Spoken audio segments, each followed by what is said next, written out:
আসসালামু আলাইকুম। আজ আমি তৈরি করব অনেক মজার একটা খাবার, চিকেন স্যান্ডউইচ। চিকেন স্যান্ডউইচটি তৈরি করার জন্য যা যা লাগবে: একটু বড় সাইজের ব্রেড নিয়েছি, 6টা স্লাইস, হাড় ছাড়া মুরগির বুকের মাংস নিয়েছি 2 পিস। এখানে মেয়োনিজ নিয়েছি।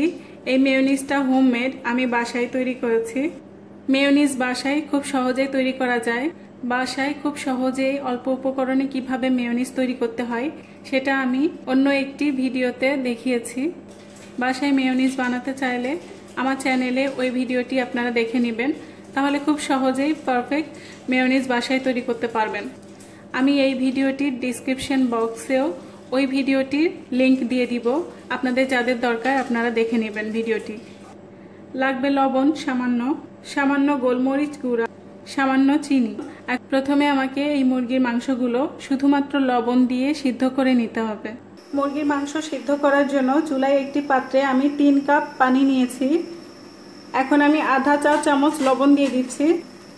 এর মধ্যে মুরগির মাংসগুলো দিয়ে দিলাম। আর কিছুই দিতে হবে না, শুধুমাত্র লবণ দিয়ে সিদ্ধ করে নিতে হবে। মুরগির মাংসগুলো ভালোভাবে সিদ্ধ হয়ে নরম হয়ে যাওয়া পর্যন্ত রান্না করব।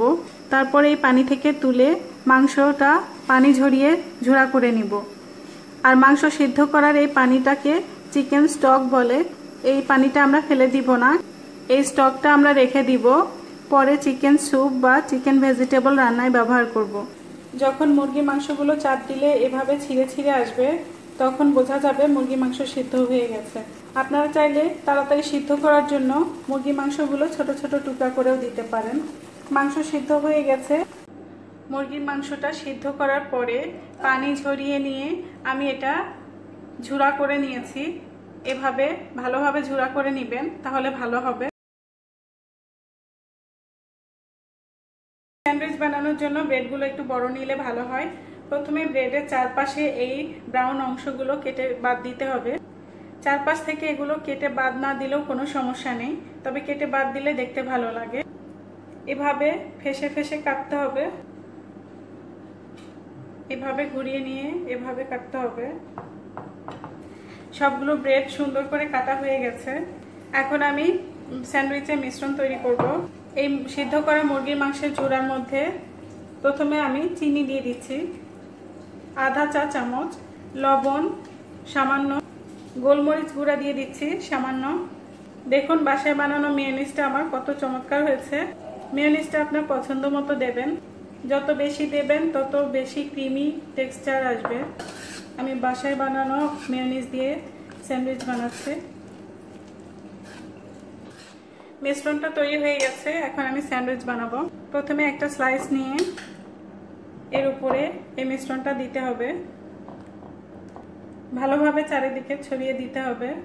আর একটা স্লাইস দিয়ে আমি ঢেকে দিব এটা। তারপর আমি এটাকে কোনাকুনি ভাবে কেটে নিব। আপনারা চাইলে এটাকে কোনাকুনি না কেটে এভাবে আড়াআড়িও কেটে নিতে পারেন। আমি কোনাকুনি করে কেটে নিচ্ছি।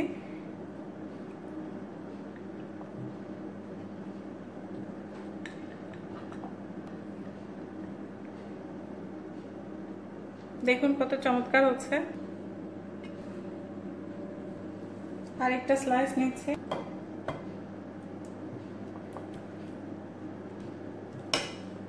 আরেকটা স্লাইস দিয়ে এভাবে ঢেকে দিতে হবে, বেশি চাপ দেওয়া যাবে না। এভাবে ফেসিয়ে ফেসিয়ে কাটতে হবে। দেখুন কত চমৎকার হয়েছে। তৈরি হয়ে গেছে দারুণ মজার চিকেন স্যান্ডউইচ। খেতে অনেক মজার এই স্যান্ডউইচ, বাসায় নিশ্চয়ই ট্রাই করবেন। ভিডিওটি দেখার জন্য অনেক ধন্যবাদ। আমার রেসিপি ভালো লাগলে প্লিজ লাইক, কমেন্ট এবং শেয়ার করুন। আর আমার নতুন নতুন রান্নার ভিডিও আপডেট পেতে চাইলে আমার চ্যানেলটি সাবস্ক্রাইব করুন।